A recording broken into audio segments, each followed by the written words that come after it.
Hindi ko akalain na mararanasan ko to. Isang madaling araw, nagkayayaan kaming magkakaibigan mag-Marilaki ride. Mga bandang 4:00 ng madaling araw, nagkita-kita kami sa Petron, sa Aurora, malapit sa Santolan. Boys ride lang, walang mga girlfriend. Tawanan, kwentuhan, normal na lakad. Ang plano namin, hanggang Marilaki lang, pero habang tumatagal, napasarap ang biyahe. Hanggang sa hindi na namin namalayan na umabot na pala kami ng Infanta. Doon na kami inabot ng pagod at saya. Walang iniisip kundi ang kalsada at ang samahan. Pagtingin namin sa oras, gabi na. Nagdesisyon kaming umuwi kahit madilim na. Hindi ako komportable sa ganitong oras, lalo na sa ganitong daan.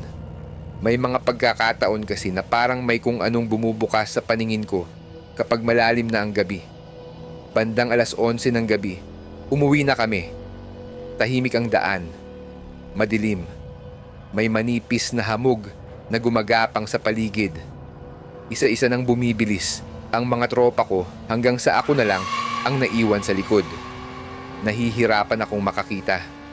Naka-smoke visor ako. Mali ang napili kong helmet para sa ganitong sitwasyon. Halos anino na lang ang nakikita ko habang umaandar ako sa kalsada. Doon ko na napansin, parang may mali. Biglang may malamig akong naramdaman sa balikat ko. Hindi siya normal na lamig. Parang may kamay. Nanigas ang katawan ko habang patuloy na umaandar ang motor. Dahan-dahan akong tumingin sa side mirror. At doon, nanlaki ang mata ko. May kamay na nakapatong sa balikat ko. Hindi ako huminto, hindi ako makasigaw. Parang nawalan ako ng kontrol sa sarili kong katawan habang pilit kong pinapanatili